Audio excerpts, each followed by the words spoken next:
William Henry Perkin was born on March 12, 1838 in London, England. As a boy, Perkins already promoted early interest in the arts, science, photography, and engineering, but it was a chance stumbling upon a rundown yet a functional laboratory in his late grandfather's home that solidified the young man's enthusiasm for chemistry. As a student at the City of London School, Perkins became immersed in the study of chemistry. His talent and devotion to the subject were perceived by his teacher, Thomas Hall, who encouraged him to attend a series of lectures given by the eminent scientist Michael Faraday at the Royal Institution. And those speeches filled the young chemist enthusiasm further, and her later went on to attend the Royal College of Chemistry, which he succeeded in entering in 1853 at the age of 15. At the time of Perkins' enrollment, the Royal College of Chemistry was headed by the North German chemist August William Haumann. Perkins' scientific gifts soon caught Hoffman's attention, and with 2 years, he became Haumann's youngest assistant. Not long after that, Perkins made the scientific breakthrough that would bring him both fame and fortune. At the time, quinine was the only viable medical treatment for malaria. The drug is derived from the break of the Coconut tree, native of South America, and by 1856, demand for the drug was surpassed the available supplies. Thus, when Thomas made some passing comments about the desirability of the synthetic substance for quinine, it was unsurprising that his star pupil was moved to take up the challenge. During his vacation in 1856, Perkins spent his time in the laboratory on the top floor of his family's house. He was attempting to manufacture quinine from allium, an expensive and readily available coal tar waste product. Despite his best efforts, however, he did not end up with quinine. Instead, he produced a mysterious dark sludge. Luckily, Perkins' scientific training and nature prompted him to investigate the substance further, incorporating potassium dichromate and alcohol into the allium. And the various stages of the experimental process, he finally produced a deep purple solution and provided the truth of the famous scientist Louis Palin's words, "Chance favors only the prepared mind." Perkins saw the potential of his unexpected find. Historically, textile dyes were made from such natural sources as plants and animal creations. Some of these, such as the glandular markers of snails, were difficult to obtain and outrageously expensive. Indeed, the purple-colored extracted from a snail was once so costly that in society at the time, only the rich could afford it. Further, nature dyes tend to be muddy in hue and fade quickly. It was against this backdrop that Perkins' discovery was made. Perkins quickly grasped that his purple solution could be used for color fabric. that makes the world's first synthetic dye. Realizing the importance of this breakthrough, he lost no time in patenting it. But perhaps that's most fascinating of all, Perkins' reaction to his find was his nearly instant recognition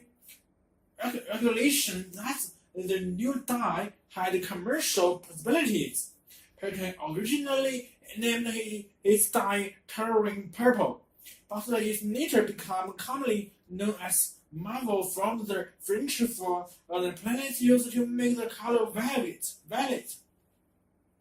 He asked the advice of Scottish dye works owner Robert Poller, who assured him that manufacturing the dye would be well worth it if the color remained fast. For example, it would not fade, and the costs were relatively low, so over the fierce objections of the mentor Holman, he left college to give birth to the modern chemistry industry. With the help of his father and brother, Perkins set up a factory not far from London, utilizing the cheap and plentiful coal tar that was almost unlimited byproducts of London's gas street lighting. The dye works began producing the world's first synthetically dyed material in 1857. The company received a commercial boost from the Empress Jeanne of France when she decided the new color flattered her. Very soon, money was the necessary shade for all the fashionable ladies in the country, not to be outdone. England Queen Victoria also appeared in the public wearing a muff of gold, thus making its order rich in England as well. The dye was bold and fast, and the public commanded for more. Perkins went back to the drawing board. Although Perkins' fame was achieved and fortune assured by his first discovery, the chemist continued his research. Among other dyes he developed and introduced were Lima Red 1859 and Lima Black 1863, and in the mid-1860s, Perkins Green. It is important to note that Perkins' synthetic dye discoveries had outcomes far beyond the merely decorative. The dye that also became vital to medical research in many ways. For instance, they were used to scan previously invisible microbes and bacteria, allowing researchers to identify such bacilli as tuberculosis, cholera, and anthrax. Artificial dyes continue to play a crucial role today, and in what would have been particularly pleasing to Perkins, their current use is in the research for working against malaria. Is there anybody out there that search for extraterrestrial intelligence? The question of whether we are alone in the universe has haunted humanity for centuries, but we may now stand posed on the brink of the answer to that question as we search for radio signals from other intelligent civilizations. This research, often led by the Aquarian Society, search for extraterrestrial intelligence is a difficult one. Also, groups around the world have been searching intermittently for 3 decades. This is only now that we have reached the level of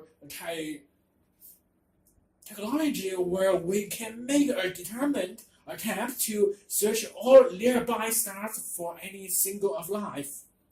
The primary reason for the search is basic curiosity is the same curiosity about the nature world that drives our pure science. We want to know whether we are alone in the universe. We want to know whether life evolves naturally if given the right conditions, or whether there is something very special about the Earth to have fostered the variety of life form that we see around us on the planet. The simple detection of the radio signal will be sufficient to answer this most basic of the questions. In this sense, SETI is another cog in the machinery of pure science, which is continually pushing out the horizon of our knowledge. However, there are other reasons for being interested in whether life exists as well. For example, we have not had civilization on Earth for perhaps only a few thousand years, and the threats of nuclear war and pollution over the last few decades have told us that our survival may be tenuous. Or we last another 2,000 years, or we will wipe ourselves out. Since the lifetime of the planet like our Earth is several billion years, we can expect that if another civilizations do survive in our galaxy, their ages will range from 0 to several billion years. Thus, any other civilization that we hear from is likely to be far old on average than ourselves. The mere existence of such a civilization will tell us that long-term survival is possible and gives us some cause for optimism. It's even possible that the older civilization may pass on the benefits of their experience in dealing with threats to survive, such as nuclear war and global pollution and other threats that we haven't yet discovered.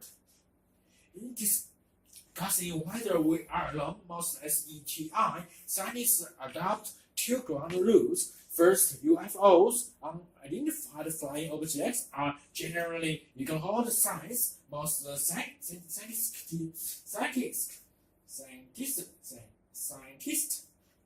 don't consider the evidence for them to be strong enough to bear serious consideration. Although it is also important to keep an open mind in case any really convention evidence emerges in the future. Second, we make a very conservative assumption that we are looking for life from that is pretty well like us, since it differs radically from us. We will not recognize it as life form, quite apart from whether we are able to communicate with it. In other words, the life form we are looking for may well have two green hands and several fingers, but it will nevertheless resemble us in that it should communicate with its fellows, be interested in the universe. Like on a planet orbiting a star like our sun, and perhaps most restrictively have a chemistry like a space stone, carbon, and water. Even when we make this assumption of understanding of other life form is still severely limited. We do not even know, for example, how many stars have planets. And we certainly do not know how likely it is that our life will arise naturally given the right conditions. However, when we look at the 100 billion stars in our galaxy, the Milky Way, and the 100 billion galaxies in the observable universe, it seems inconceivable as at least one of those planets does not have a life form on it. In fact, the best educated guesses we can make using the little that we do know about the condition for carbon-based life lead us to estimate that perhaps 100,000 stars might have a life-bearing planet orbiting it. That means that our nearest neighbors are perhaps 100 light years away, which is almost next door in astronomical terms. An alien civilization could choose many different ways of sending information across the galaxy, as many of these either require too much energy or else are severely tainted or traversing the vast distance across the galaxy. It turns out that for a given amount of transmitted power, radio waves in the frequency range 1,000 to 3,000 mH, they travel the greatest distance, and so all searches to data have concentrated on looking for radio waves in this frequency range. So far, there have been a number of searches by various groups around the world, including Australian searchers using the radio telescope as Perth, New South Wales. Until now, there have not been any detection from the few hundred stars which have been searched. The scale of the searches has been increased dramatically since 1992, when the U.S. Congress was NASA $10 million per year for 10 years to conduct a thorough search for extraterrestrial life. Much of the money in this project is being spent on developing the special hardware needed to search many frequencies at once. The project has two parts. One part is targeted searching using the world's largest radio telescopes, the American-operated telescope in Arecibo, Puerto Rico, and the French telescope in Nancy in France. This part of the project is searching the nearest 1,000 likely star with a high sensitivity for signal in the frequency range 1,000 to 3,000 MHz. The other part of the project is an undirected search, which is monitoring all of the space with a lower sensitivity using a smaller antennas of less deep space network. There is considerable debate over how we should react if we detect a signal from an alien civilization. Everybody agrees that we should not reply immediately, quietly apart from the impracticality of sending a reply over such large distance at short notice.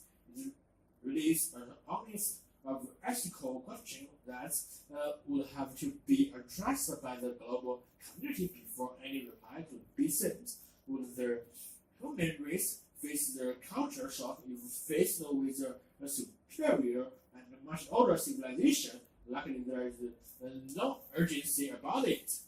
The star being in search are hundreds of light years away, so it takes hundreds of years for the signal to reach us, and a further few hundred years for our reply to reach them.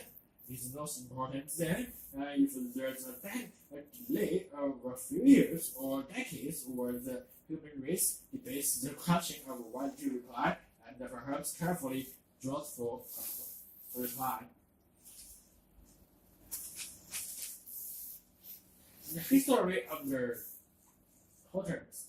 If you go back for long, everything lived in the sea at various points in evolutionary history. Enterprising individuals within many different animal groups moved out onto the land, sometimes even to the most parched deserts, taking their own private sweet water with them in blood and cellular fluids.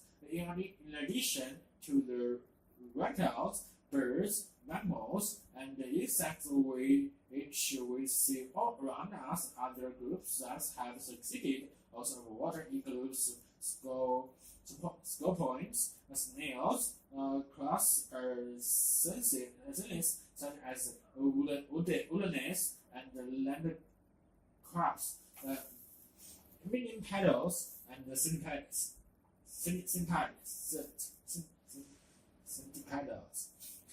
spiders and various worms, and we mustn't forget the plants without whose prior invasion of the land long of their other migration could have happened.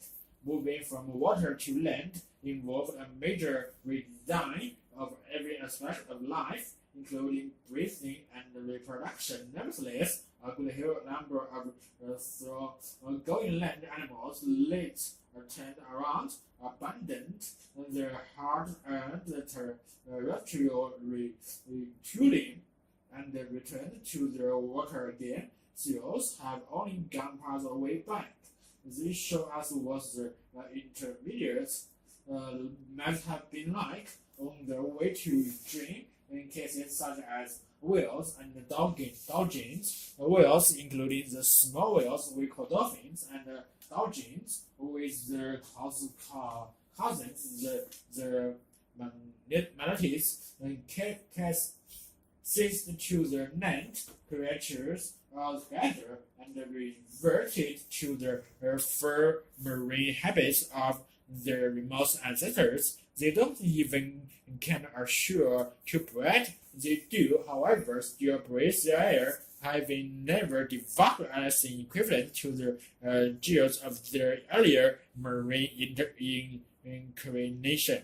And turtles went back to the sea a very long time ago, and like all vertebrates, return to the water. They breathe air. However, they are in one respect less fully given back to the water than whales or dolphins, for turtles still lay their eggs on beaches. There is evidence that all modern turtles are descended from a terrestrial ancestor which lived before most of the dinosaurs. There are two key fossils called proglochos and dating from earlier dinosaur times, which appear to be close to the ancestor of all modern turtles and tortoises. You might wonder how we can tell whether fossil animals live on land or in water, especially if only fragments are found. Sometimes it's obvious once we particularly contemporaries of the dinosaurs with fins and streamlined bodies. They first looks like dolphins, and they usually live like dolphins in the water. With turtles, it is a little less obvious. One way to tell is by measuring the bones of their forelegs. Walter Joyce and Jacob Gauther at the Yale University obtaining 3 measurements in these particular bones of 71 species of living turtles and tortoises. They used a kind of triangular graph pair to balance the 3 measurements against one another. All the land tortoise species formed a tight cluster of points in the upper part of the triangle. All the water turtles are in the lower part of the triangle graph. There was no overlap, except when they added some species that spend time both in water and land. Sure enough, the amphibious species will show up on the triangle graph approximately halfway between the white cluster of sea turtles and the dry cluster of land turtles, the next step was to determine whether where the fossil fare the bones of P and P leaves us in no doubt. The point on the graph are right in the thick of the dry cluster. Both these fossils were dry land turtles. They come from the era before our turtles returned to the water. You might think, therefore, that modern land terrestrials have probably stayed on land ever since those earlier terrestrial times, and most mammals, after a few of them, went back to the sea, but apparently not. If you draw out the family tree of all modern turtles and turtles, nearly all the branches are aquatic. Today's land terrestrial constitutes a single branch, deeply listed among branches consisting of aquatic turtles. This suggests that modern land terrestrial has not stayed on land continuously since their time of P. Rather, their ancestors were among those who went back to the water, and they then emerged back onto the land in relatively more recent times. Therefore, represents a remarkable double return in common with mammals or reptiles and birds. Their remote ancestors were reef fish, and before that, very small or less worm-like creature stretching back still in the sea to the primeval bacteria. Later ancestors lived on land and stayed there for a very large number of generations. Later ancestors still evolved back into the water and become sea turtles. And finally, they returned yet again to the land, at some of the which now live in the deserts of the driest of deserts.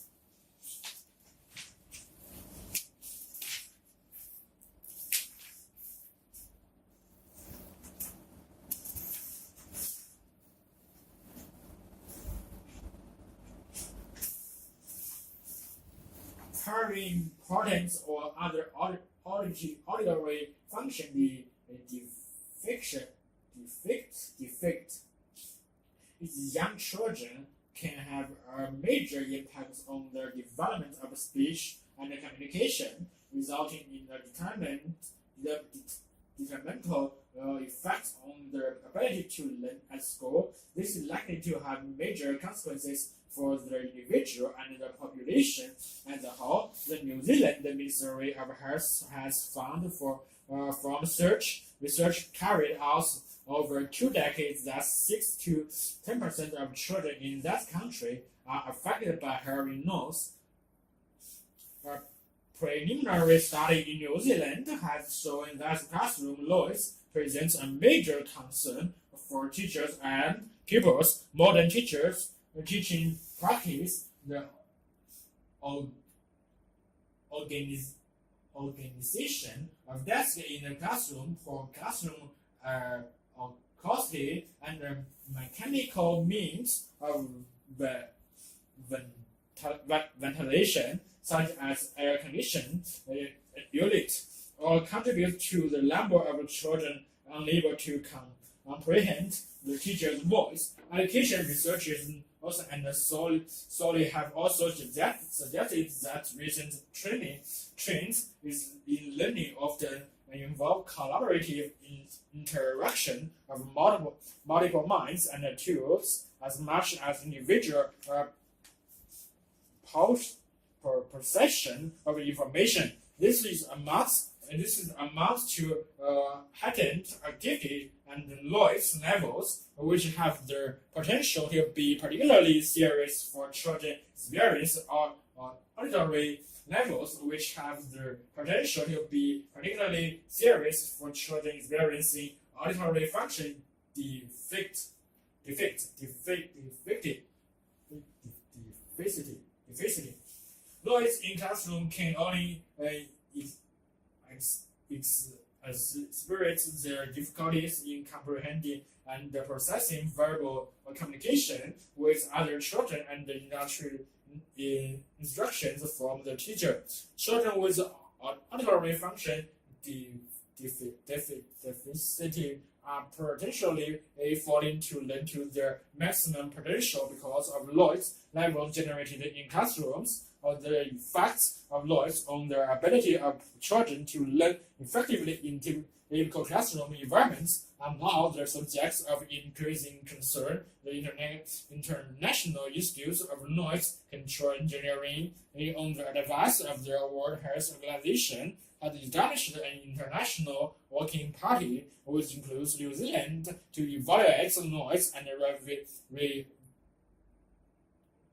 reverberation and control for schoolrooms, where the detrimental efforts of noise in classroom situations are not limited to children experiencing disability. Those with a disability that affects the processing of speech and verbal communication could be extremely valuable. The auditory function defects in question, including hearing impairment, autistic spectrum disorder, and attention deficit disorder. Autism is considered a neurological and genetic lifelong disorder that causes discrepancy in the way information is processed. This disorder is characterized by interlinked problems with social imagination, social communication, and social interaction. According to Gen Z, this affects the ability to understand and relate in typical ways to people, understand events and objects in the environment, and understand to respond to sensory stimuli. Autism does not allow learning to think in the same way as in children who are developing normally. Autistic spectrum disorder often results in major difficulties in comprehending verbal information and speech processing. Those experiencing these disorders often find sounds such as cloud noise and the noise generated by machinery painful and distressing. This is difficult to scientifically quantify. Such extrasensory stimuli vary greatly from one autistic involved individual to another, but a child who finds any type of noise in their classroom or learning space intrusive is likely to be adversely affected in their ability to process information. The attention deficit disorders are indicative of neurological and genetic disorders and are characterized by difficulties with sustaining attention, efforts, and persistence organization skills and disinhibition. Children experiencing their disorders find it difficult to screen out unimportant information and focus on everything in their environment rather than attending to a single activity. Background noise in the classroom become a major distraction, which can affect their ability to concentrate. Children experiencing an auditory function deficit can often find speech and communication very difficult to isolate and process when set against the high levels of background noise. These levels came from outside activities that penetrate the classroom structure, from teaching activities and other noise generated inside, which can be exacerbated by room reverberation. Strategies are needed to obtain the optimal classroom construction and perhaps a change in classroom culture and method of teaching. In particular, the efforts of Lloyd's classrooms and activities on those experiencing disabilities in their form of auditory function, the facility leaded through investigation. It is probably less many diagnosed children exist in their education system with invisible disabilities. Their lists are less likely to be met than those of children with low disabilities. The New Zealand government has developed a New Zealand disability strategy and has embarked on a wide-range consolidation process. The strategy recognizes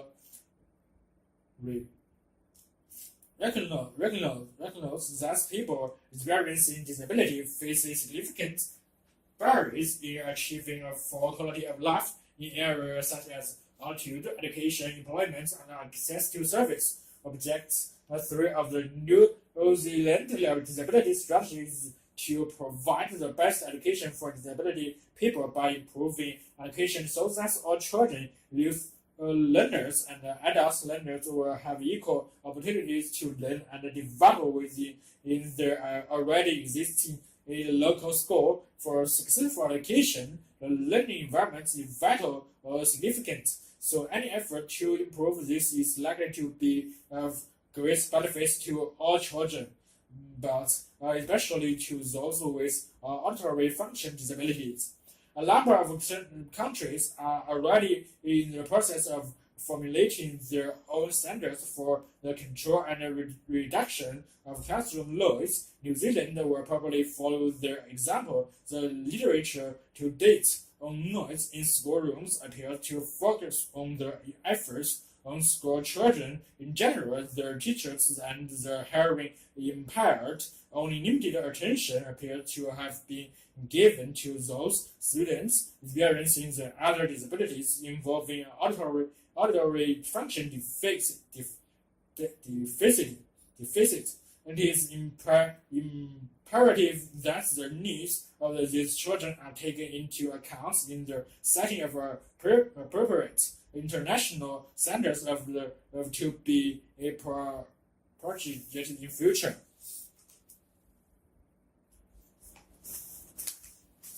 Venus in transit.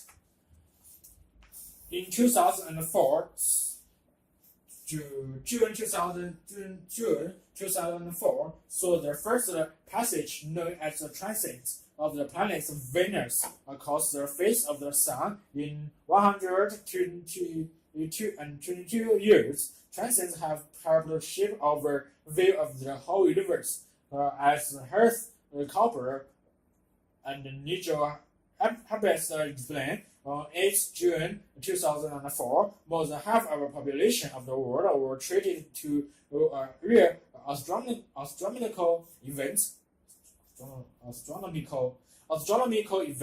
for over 6 hours. The planet Venus steadily inched its way over the surface of the Sun. This transit of Venus was the first since 6 December 1882. On that occasion, the American astronomer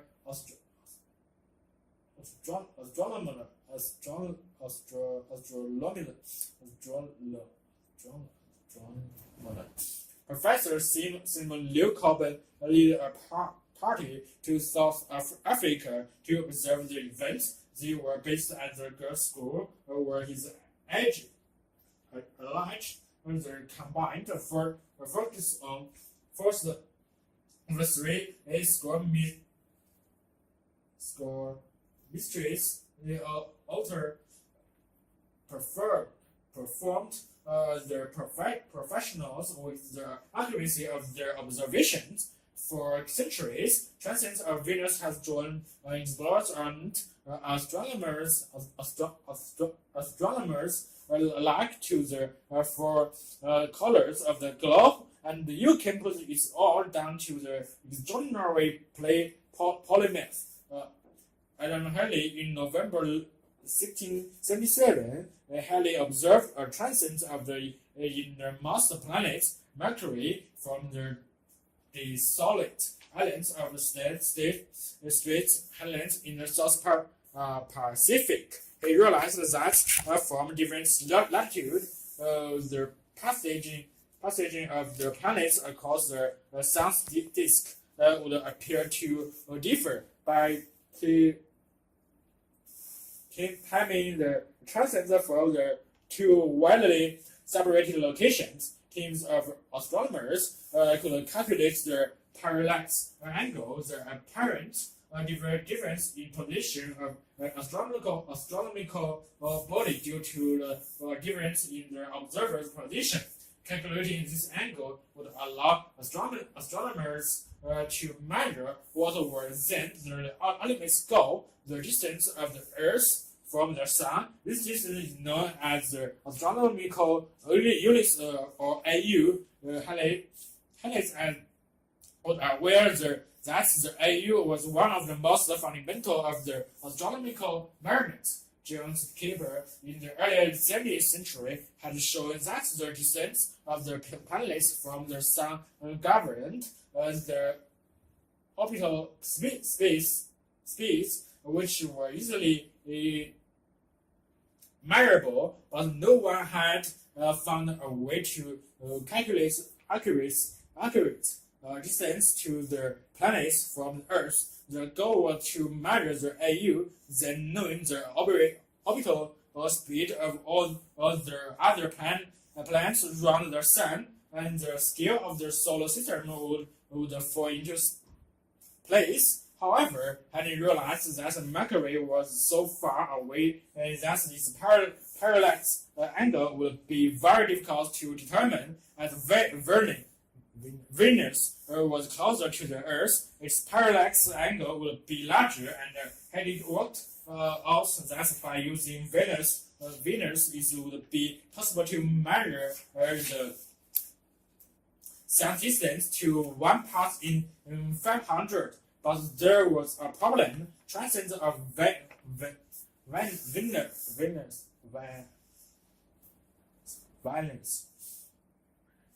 Venus. Unlike those of Mercury, are real, occurring in pairs. Roughly 8 years pass every 100 or so years. Nevertheless, he accurately predicted that Venus will cross the face of the Sun in both 71 and 79, though he didn't survive to see either.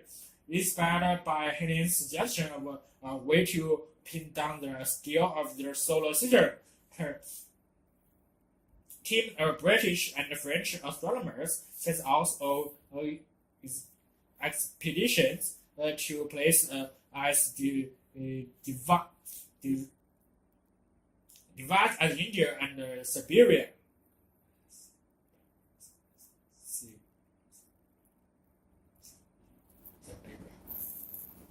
But since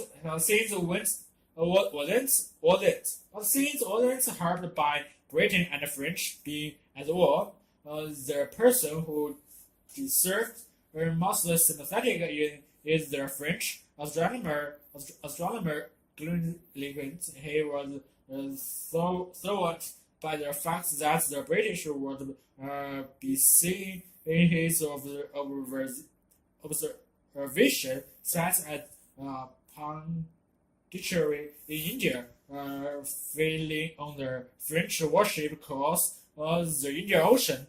Saw the wonderful transit, but the ship's pitching and rolling ruled out any attempts at making accurate observation. Undaunted, he remained south of the equator, keeping himself busy by studying the islands of Mauritius and Madagascar.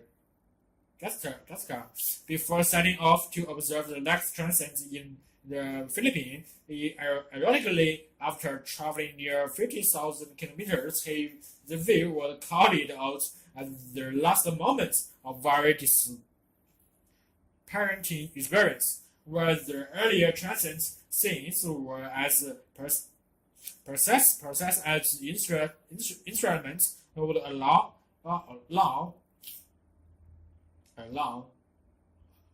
the mermaids were docked by the black dog effect.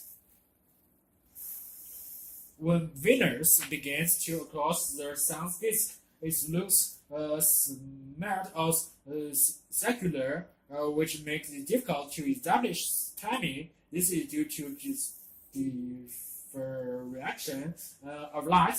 The second problem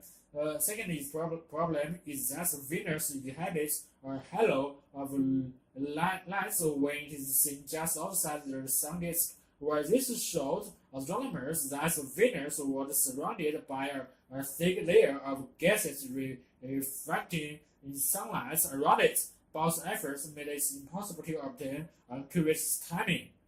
Both astronomers labored hard to analyze the results of these expeditions of observed Venus transits. John Francis, the director of the Berlin Observatory, finally determined a value for AU based on all these parallax measurements. 153 billions 340,000 kilometers.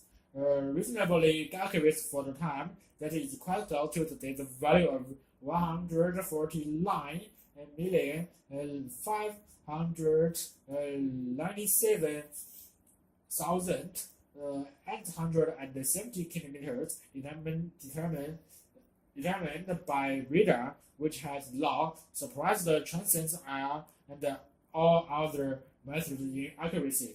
The AU is a comic measuring rod and the basis of how we scale the universe today.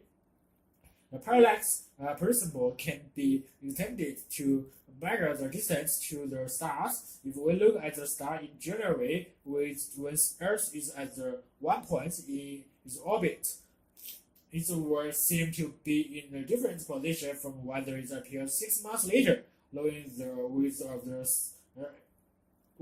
Earth's orbit, the parallax shifts that left astronomers calculate the distance. June 2004 transit of Venus was thus more of an astronomical spectacle than a scientifically important event, but such transits have paved the way for what might prove to be one of the most vital breakthroughs in the concern detecting Earth's size, planets, or orbiting other stars.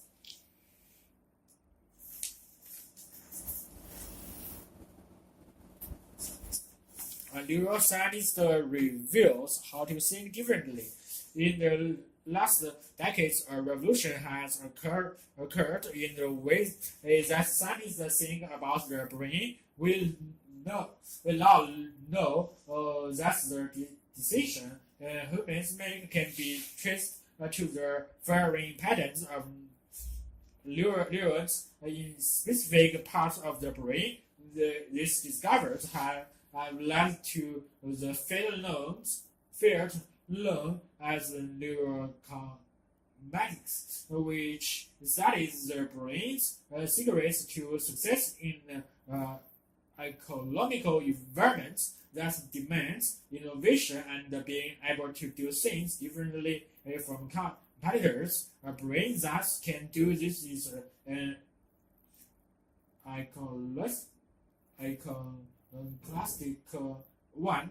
Briefly, it's a person who does something that others say can't be done. This definition implies that iconoclasts are different from other people, but more precisely, it is their brains that are different in the three distinct ways: perception, fear, response, and social intelligence. Each of these three functions utilize a different circuit in the brain, Lasers may suggest that the brain is relevant, that thinking in an original, even revolutionary way is more a matter of personality than brain function.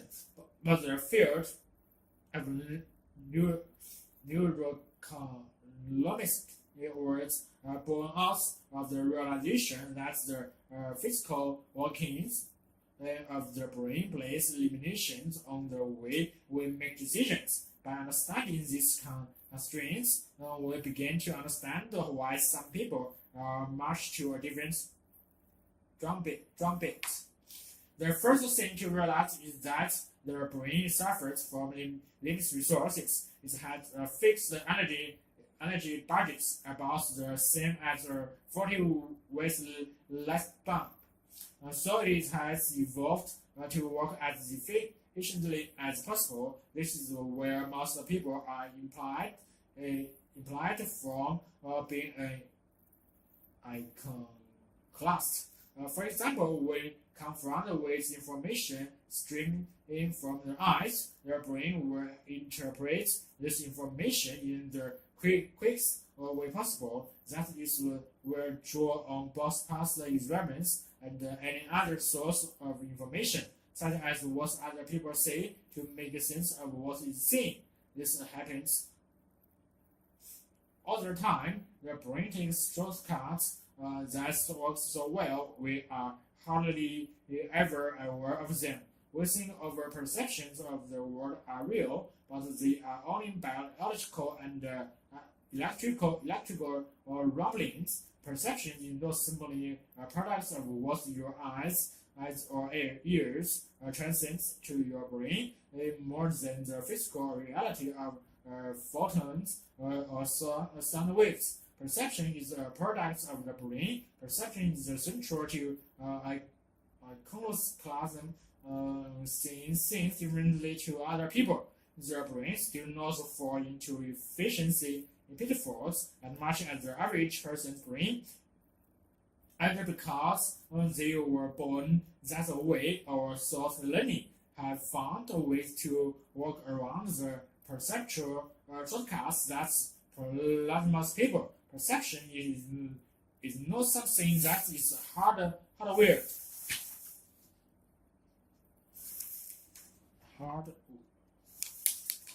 Read into the brain, this linked process, which is both a cause and opportunities of a change in the brain, face the fundamental problems of interpreting in physical stimuli from the sense. Everything the brain sees, hears, or touches has multiple interpretations. The one that is ultimately chosen is simply the brain-space theory. In ethical terms, this conjecture has their basis in statistical likelihood of one interpretation over another and are heavily influenced by past experience and, importantly, for potential iconoclast, what other people say. The best way to see things differently to other people is to bombard their brain with things it has never encountered before. Novelty release the perceptual process from the chains of past experience and forces the brain to make new judgments. Successful news have an extraordinary willingness to be exposed to what is fresh and different. Observation of iconoclasts shows that they embrace novelty where most people avoid things that are different. The problem with novelty, however, is that it tends to trigger the brain's fear system. Fear is a major independence to think like an analyst and stops the average person in these tracks. there are many types of fear, but there are two that inhabit agonist thinking, and people generally find difficult to deal with are fear of uncertainty and fear of public ridicule. It may seem like a trivial phobia, by fear of public speaking, which everyone must do from time to time. Felix, 1/3 of the population, and this makes it too common to be considered a mental disorder. It is simply a common variant of human nature, one which economists do not less inhabit their reactions. Finally, to be successful, individual must sell their idea to the other people. This is where social intelligence comes in. Social intelligence is the ability to understand and manage people in a business setting. In the last decades, there has been an explosion of knowledge about the social brain and how the brain works when groups coordinate decision-making. Neuroscience has revealed which brain circuits and responsible for functions like understanding what other people think, empathy, fairness, and social identity. These brain regions play key roles in whether people convince others of the ideas. Perception is important in social calculation too. The perception of someone's enthusiasm or reputation can make or break a deal. Understanding how perception becomes intertwined with social decision making shows why successful economists are so real. Locals can create new opportunities in every area, from artistic expression to technological to business. Their supply, creativity, and innovation are not easily accomplished by communities. Rules are not important to them. Economists face alienation and failure, but can also be major assets to any organization. It is crucial for success in any field to understand how the mind works.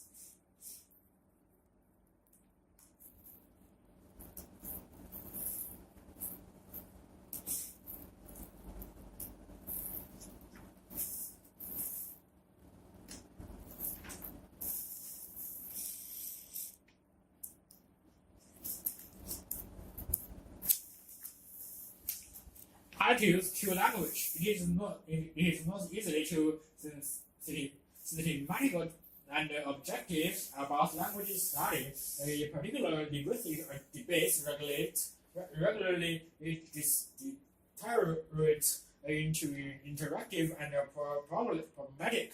Language belongs to everyone, so most of people feel they have a right to hold an opinion about it. And when opinions differ, emotions can run high, arguments can start as easily over minor points of using as over major policies of linguistic education. Language, moreover, is a very public behavior, so it is easy for different usage to be noticed and criticized. No parts of society or social behavior is exact. Linguistic factor influence how we judge personality, internet intelligence, social status, education standards, job aptitude, and many other areas of identity and social survival. As a result, it's easy to hurt and to be hurt. When language use is unfairly attacked in its most general sense, prescriptivism is the view that one variety of language has an inherently higher value than others, and thus this ought to be imposed on the whole of the speech community. The view is prominent, especially in relation of grammar and vocabulary, and frequently with reference to punctuation, pronunciation.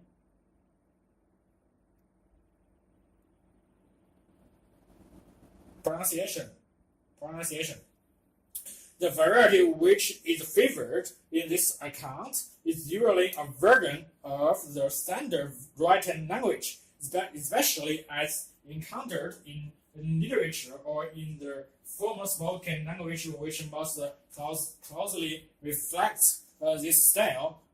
Adherents to this variety are said to speak or write correctly. The variations for is are said to be incorrect.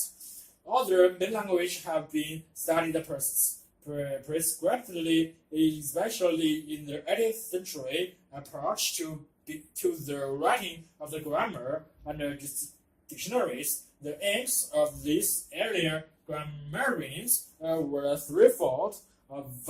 They wanted to codify the principles of their languages, to show that there were system beliefs or apparent chaos of usage. B. They wanted to means of settling disputes over usage. And C. They wanted to point out what they felt to be common errors in order to improve the language. The author nature of the approach is best characterized by its reliance on rules of grammar. Some usages are prescribed to be learned and followed accurately. Others are prescribed to be avoided. In this earlier period, there were no half measures. Usage was either right or wrong, and it was the task of the three were no half measures. Usage was either right or wrong, and it was the task of the grammarian not simply to record alternatives, but to pronounce judgments upon them. And these attitudes are still with us, and the motive a widespread concern that linguistic standards should be maintained. Nevertheless, there is alternative points of view that is concerned less with standards than with the fact of linguistic usage.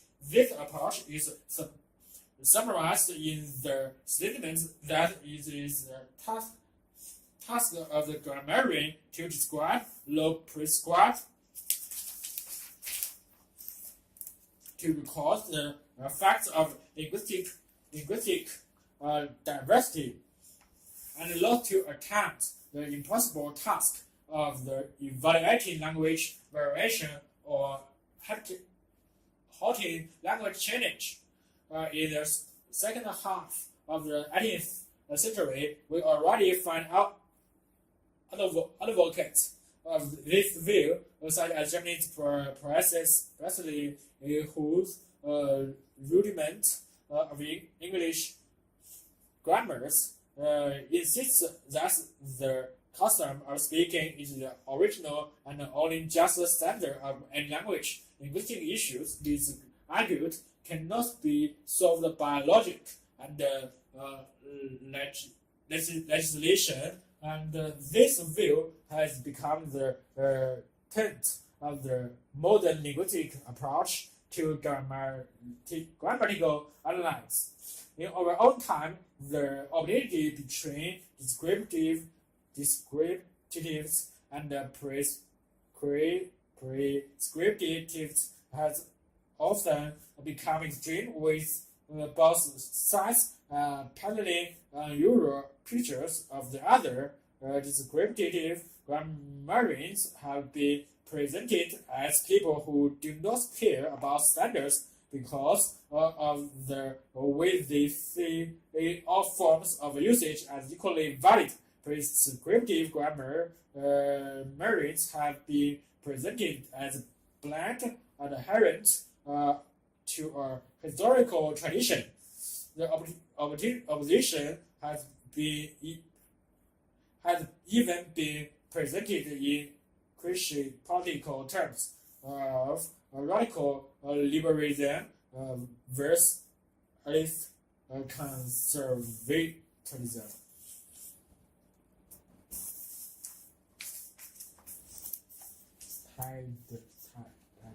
Power.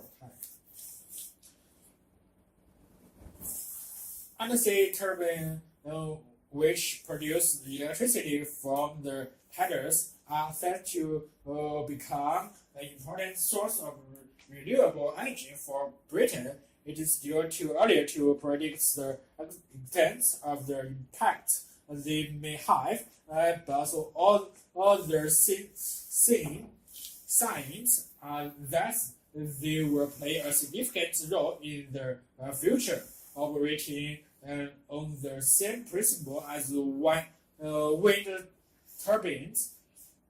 The power in sea turbines comes from tidal currents, which turn blades similar to ships' propellers. But unlike wind, the tidals are predictable and the power input is constant. The technology raises the prospect Britain become self-sufficient in renewable energy and drastically reducing its carbon dioxide emissions. If tide, wind, and wave power are all developed, Britain will be able to close gas, coal, and nuclear power plants and export renewable power to other parts of Europe. Unlike wind power, which Britain originally developed and then abandoned for 20 years, allowing the Dutch to make its major industry undersea turbines, could become a big export earlier to islands nations such as Japan and New Zealand. Tidal sites has already been identified that will produce 1/6 or more of the UK power and at price competitive with modern gas turbines, and undercutting those of the already aligned nuclear industry. One site alone, the pipeline fifth between Orkney and mainland Scotland, could produce 10% of the country's electricity with banks of turbines under the sea, and another utterly in the Channel Islands, 3 times the 1,200 megawatts of the Britain's largest and newest nuclear plant. This will be in Suffolk. Other sites identified include the Bristol Channel and the west coast of Scotland, particularly the channel between Campbell and Lothian, Ireland. Work on design for the new turbine blades and sites were advanced at the University of South after a Sustainable Energy Research Group. The first station is expected to be installed off Lesmouth in Devon shortly to test the technology in the virtue jointly funded by the Department of Trade and Industry and the European Union. American Benjamin, in charge of the Southern Research, said the prospects for energy from trade currents are far better than from wind because the flow of water are predictable and constant. The technology for dealing with the hostile or saline environments under the sea has been developed in the North Sea oil industry, and much is already learned about the turbine blades design because of the wind power and the ship propellers. There are a few technical difficulties, but I believe this in the next 5 or 10 years will be installed commercially marine turbine farms. has been awarded 215,000 over 3 years to develop the turbines, and is working with marine current turbines, subsidiary of IT Power. On the latest projects, EU research has now identified 106 potential sites for the tidal power. Experts round the coast operator, the best sites are between islands or around heavily intended coast where there are strong tidal currents. A marine turbine blades lead to be only 1/3 of the size of the wind generator to produce 3 times as much power. The blades will be about 20 meters in diameter, so around 30 meters of water is required. Unlike wind power, there are unlikely to be environmental objection. Fish and other creatures and those unlikely to be at risk from the relatively slow turning blades. Each turbines will be mounted on the water tower, which will connect to the national power supply grid via underwater cans. And the towers will stick out of the water and be lit to one ships, and also be designed to be lifted out of the water for maintenance and to clear the seaweed from the blades. Dr. Page has done most of the work on the ordinary size where there are powerful currents. The single sea turbine farm would produce far more power than needed for the Channel Islands, and the muscle would be fed into the French Strait and be imported into Britain via the cable under the channel. One technical difficulty is cavitation, where low pressure behind a turning blade causes air bubbles. This can cause vibration and damage the blades of the turbines. And Dr. Behage said, we have to test a number of blades types to avoid this happening, or at least make sure it does not damage the turbines or reduce performance. Another slight concern is submerged debris floating into the blades. So far, we do not know how much of the problem it might be. We will have to make the turbines robust because the sea is the hostile environment. But all of the signs that we can do is all good.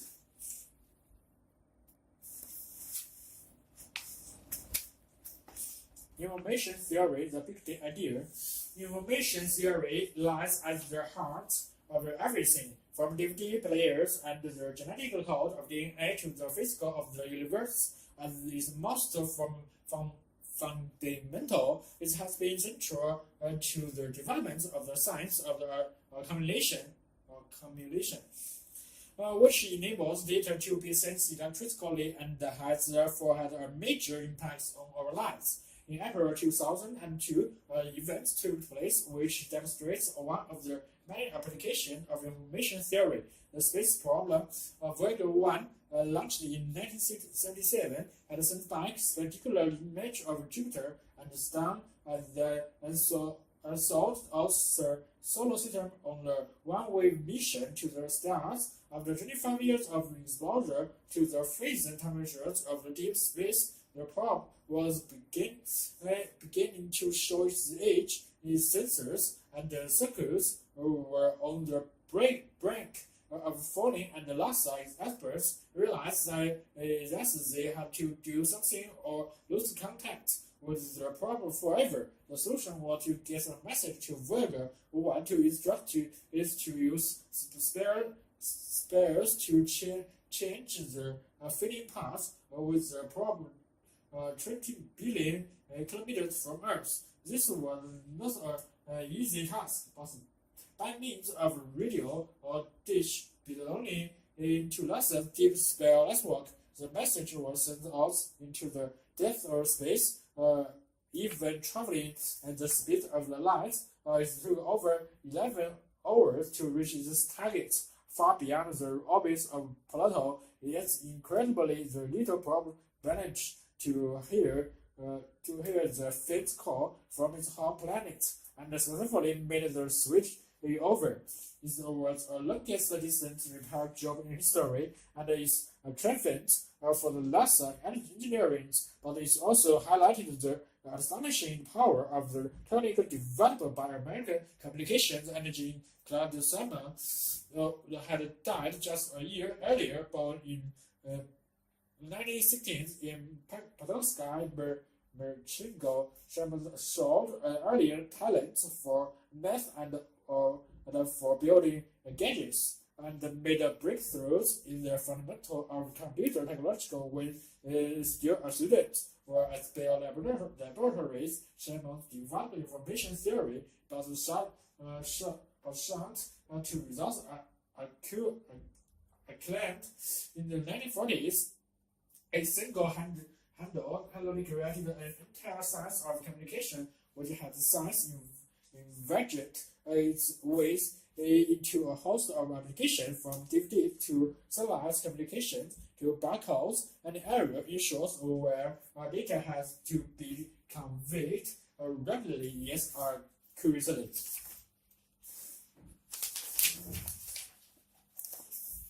This all seems like years away from the down-to-earth use Salmon originally had for his work, which began when he was 22 years old, graduated engineering student at the prestigious Massachusetts Institute of Technology in 1939. He set out with an apparently simple aim to pin down the precious meaning of the concepts of information.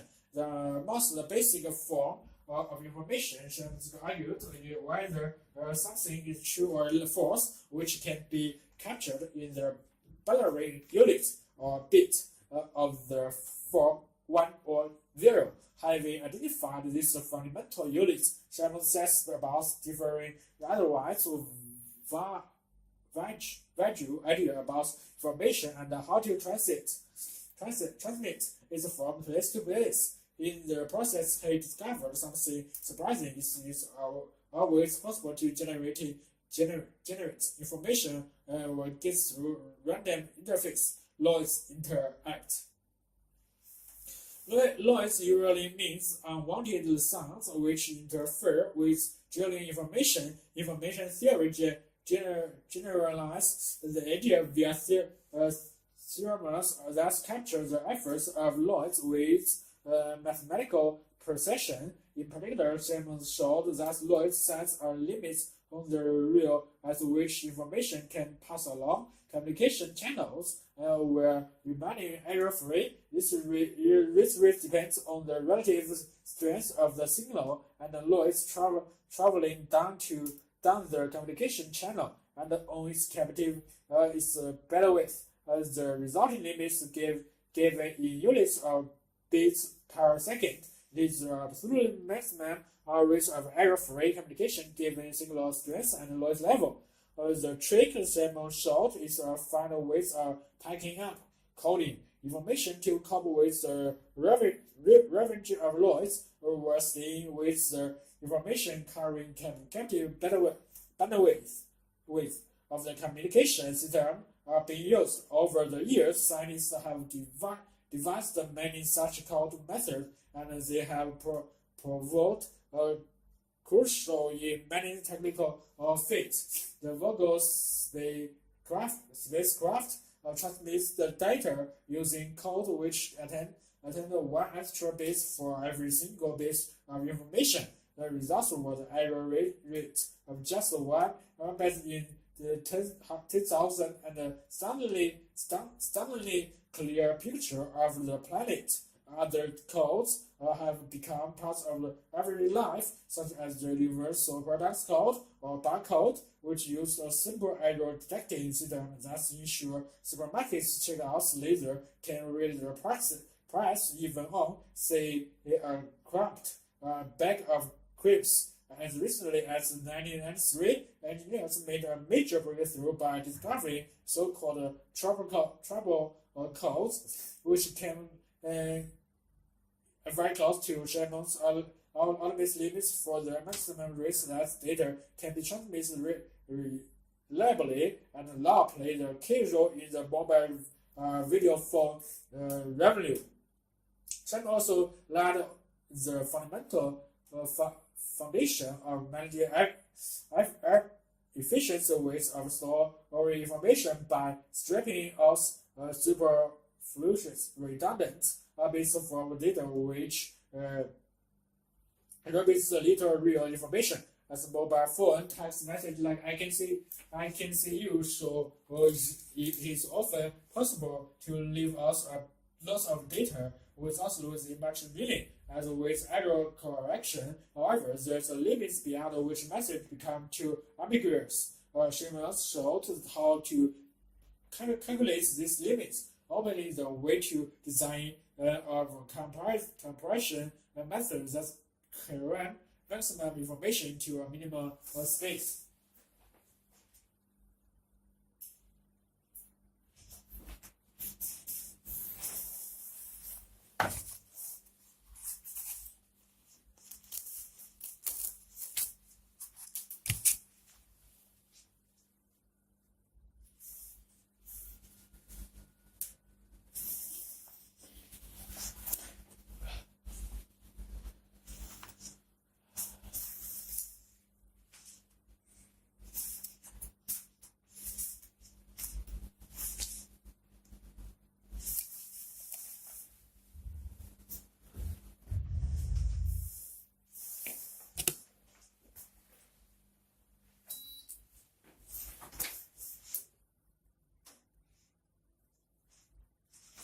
Mike Cruz is probably the most famous woman scientist who has ever lived. Born Maria Cruz was in Poland in 1867. She is famous for her work on radioactivity, and was twice a winner of the Nobel Prize with her husband, Perle Curie, and her brother. She was awarded the 1903 Nobel Prize for Physics, and was then sole winner of the 1911 Nobel Prize for Chemistry. She was the first woman to win a Nobel Prize from childhood, and was remarkable for her prodigious memory, and at the age of 13 won a gold medal on competition of her secondary education because her father lost his savings through bad investment. She then had to take a work as a teacher from her earnings.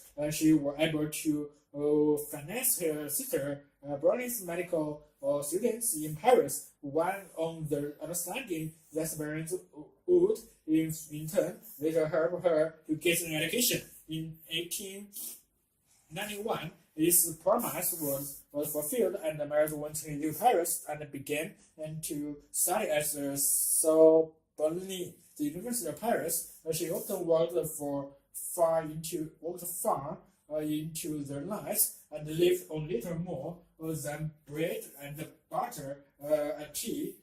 She came first in the examination in the physical science in 1893, and in 1894 was placed second in the examination in mathematical science.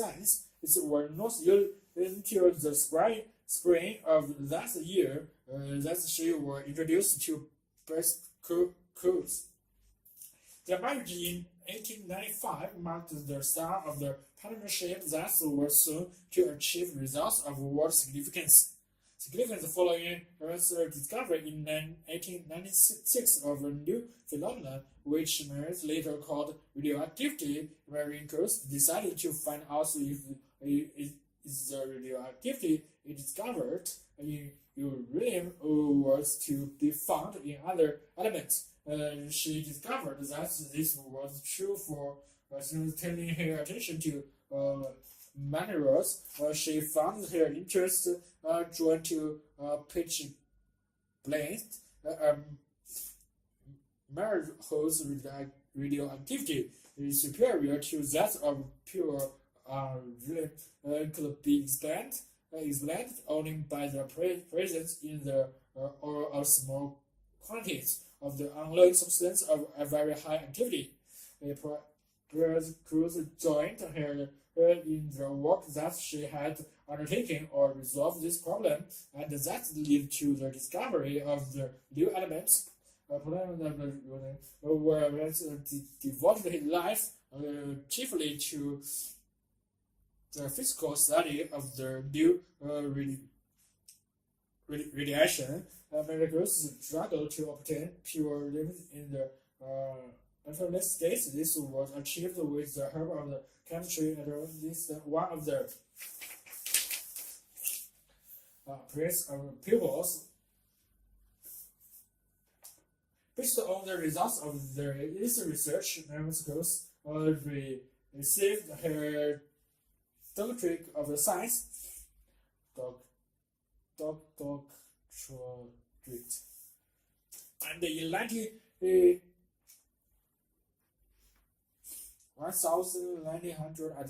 Maris and the President shared with various the Nobel Prize for Physics and the discovery of radioactivity.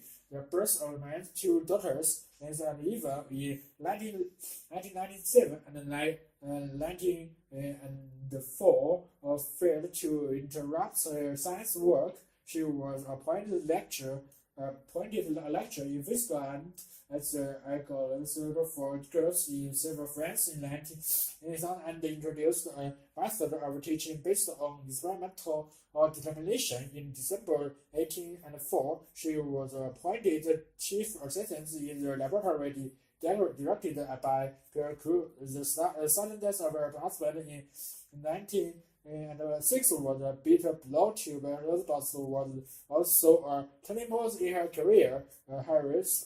Henceforth, she was to devote all her energy to completing along the scientific work that they had undertaken. On May 13, 1806, she was appointed to the professorship that had been left vacant on her husband's death, became the first woman to teach at the Sorbonne in 1911. She was awarded to Nobel Prize of Chemistry for the isolation of pure from the radium.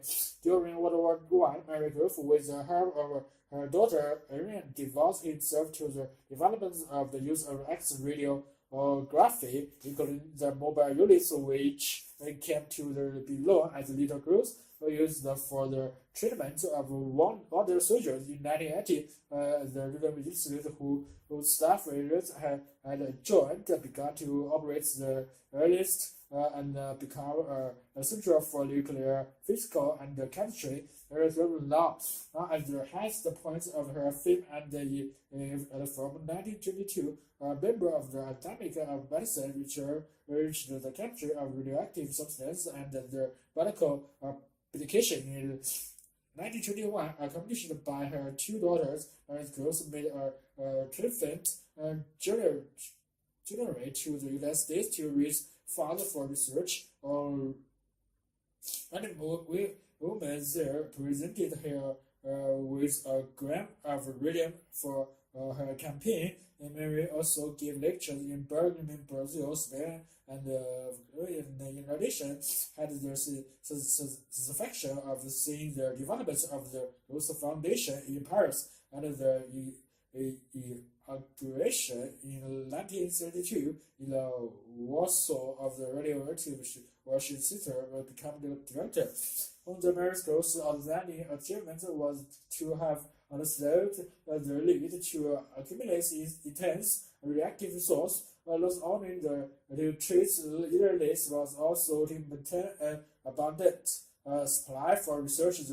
This appears as the institutes of the stock of 1.5 gram of uranium made the discovery contribution to the success of the experiments undertaken in the years around 1930. This work prepared the way for the discovery of the lutein by crew of artificial radioactivity. A few months after this discovery, Mary Gross died as a result of leukemia caused by exposure to radiation.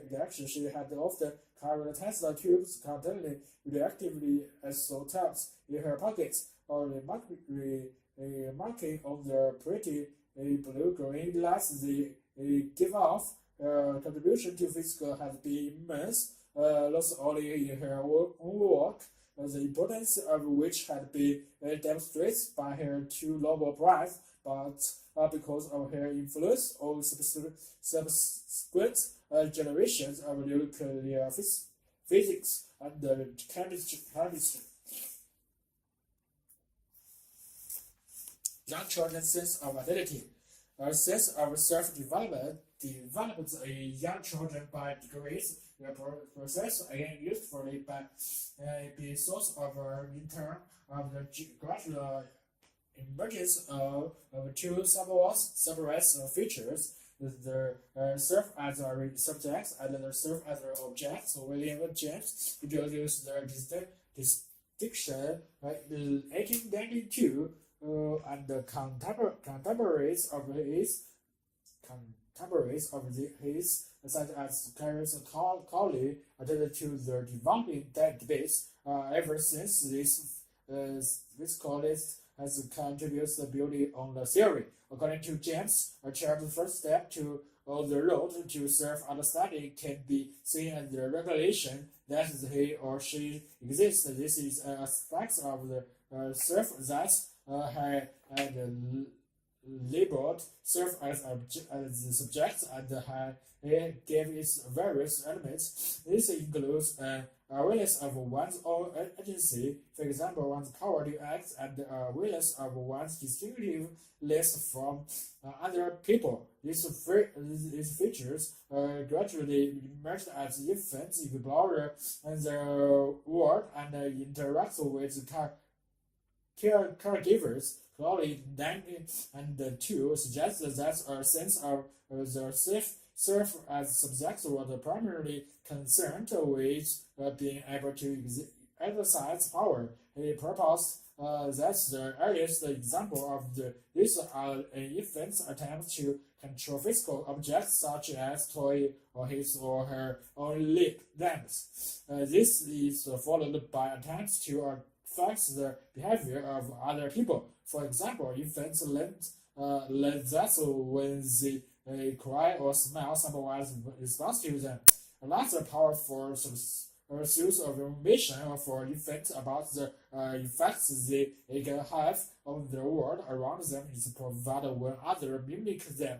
Many parents spend a lot of time, particularly in the earlier months, copying their infants' vocalizations and expressions. In addition, young children enjoy looking in mirrors when the movements they can say are dependent upon their own movements. This is to say the infants recognize the reflection as their own image. Later development, however, those at about 1979 suggests that infants developing understanding the movements they see in the mirror are competent on their own, leads to grow awareness that they are distinct from other people. This is because only they can change the reflection in the mirror. This understanding that children gain themselves as active agents continues to develop in their attempts to cooperate with others in play. The 1989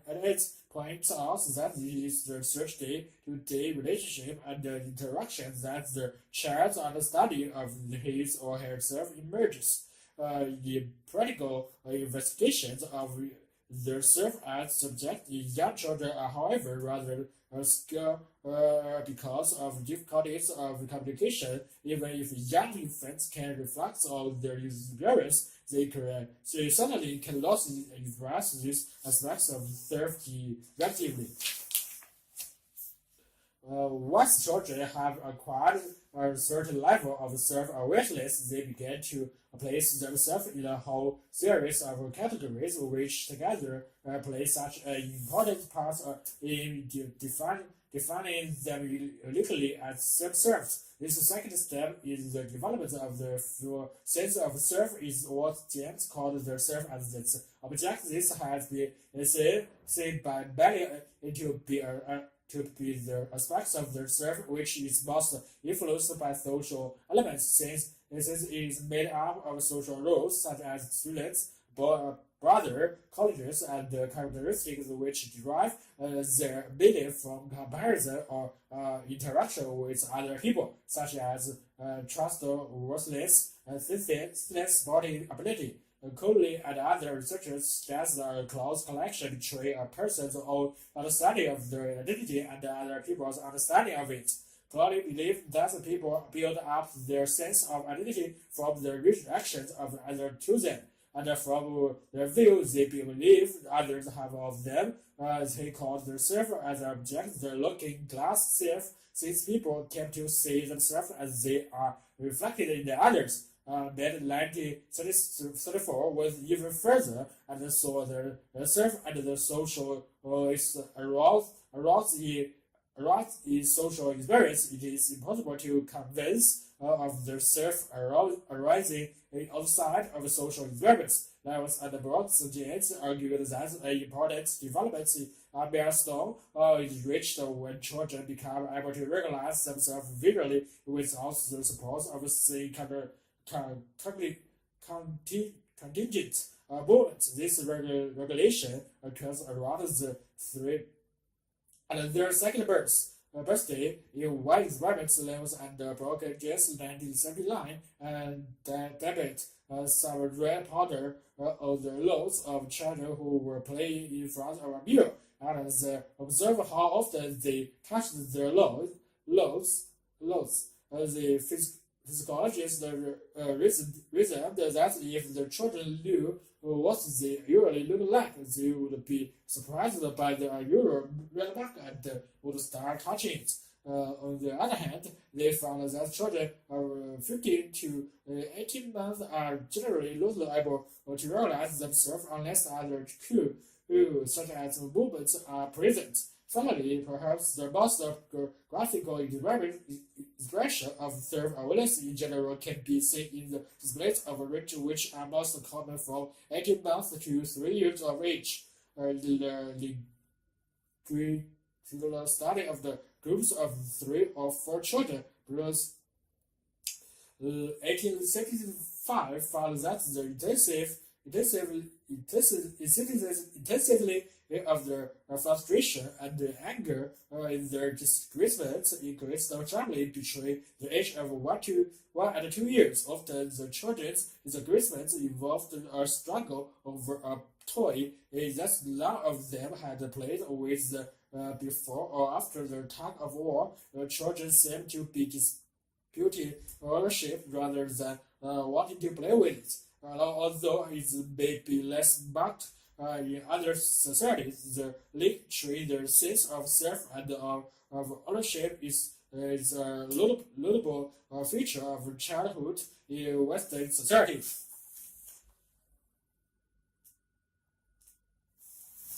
The development of museum conviction that the historical radical provide infallible testimony about the past is rooted in the 19th and earlier 20th centuries, when science was regarded as objective and value-free as one winter observed. Although it is now evidently that aircrafts are as easily altered as the chronicles. Upon faith in the veracity, endures changeable or relic. Same impulse felt real. Such conviction was until recently reflected in museum displays. Museums used to look, and some still do, much like storage rooms of objects packed together in cases. Good for scholars who wanted to study the subtle differences in design, but lost for the ordinary visitor to whom it is all looked alike. Similarly, the information accompanying the objects of the made little sense to the lay visitor. The contents and the formats for evaluation are dated back to the time when the museum was the inclusive domain of the scientific researcher. Recently, however, attitudes towards history and the way it should be presented have altered. The key word inherited digitally is now advanced the more exciting, the better, and is possible involving all their senses. A good example of this approach is in the UK and the Joe Center of New York. The National Museum of Photography, Film and Television in Bradford, and the Imperial War Museum in London in the US. The trend emerged much earlier. Williamsburg has been prototype for many heritage developments in other parts of the world. No one can predict where the process will end. Of so-called heritage sites, the enactment of historical events is increasingly popular, and the computer will also provide virtual or reality experience, which represents the victor with a vivid image of the period of their choice in which they themselves can act as if part of the historical environment. Such developments have been criticized as a tolerable vulnerability, but the success of many historical theme park and similar locations suggests that the majority of the public does not share this opinion. In the related developments, the sharp distinction between museum and heritage sites on the one hand and the theme park on the other is generally gradually they already borrow ideas and concepts from one another. For example, museums have adapted storylines for inhabitations. Sites have accepted the theming as relevant to, and the theme park are moving towards more authenticity,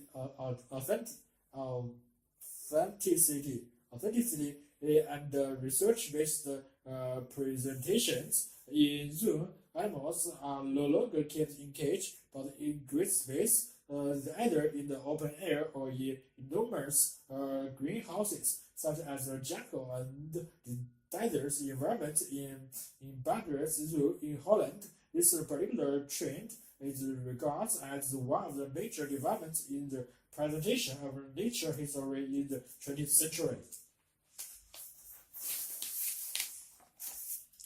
Theme parks are undergoing other changes too, as they try to present more serious social and cultural issues and more away from fantasy.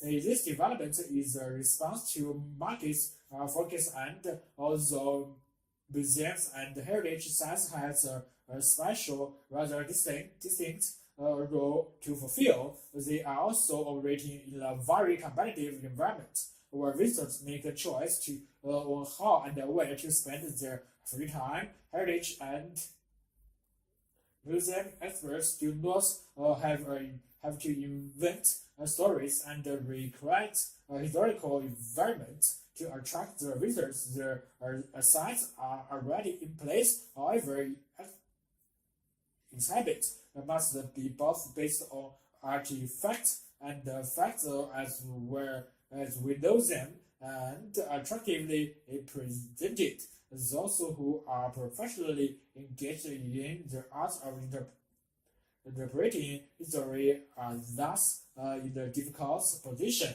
as they must steer a narrow course between the demands of evidence and the attractiveness, especially given the interest in the heritage industry for income generating activities. It could be claimed that in order to make everything in heritage more real, historical accuracy must be increasingly altered. For example, depicted in the Indonesia Museum with mainly facial features because these corresponding our public perceptions. Similarly, in the Museum of Natural History in Washington,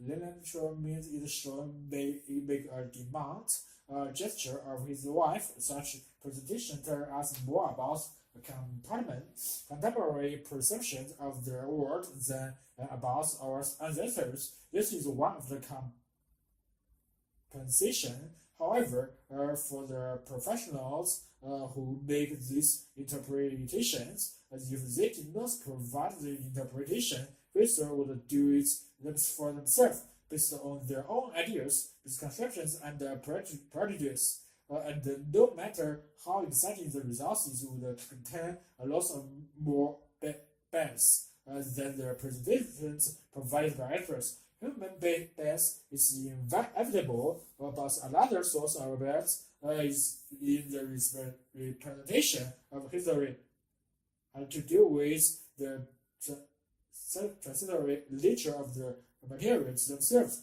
The simple fact is that almost everything from history survives the historical process.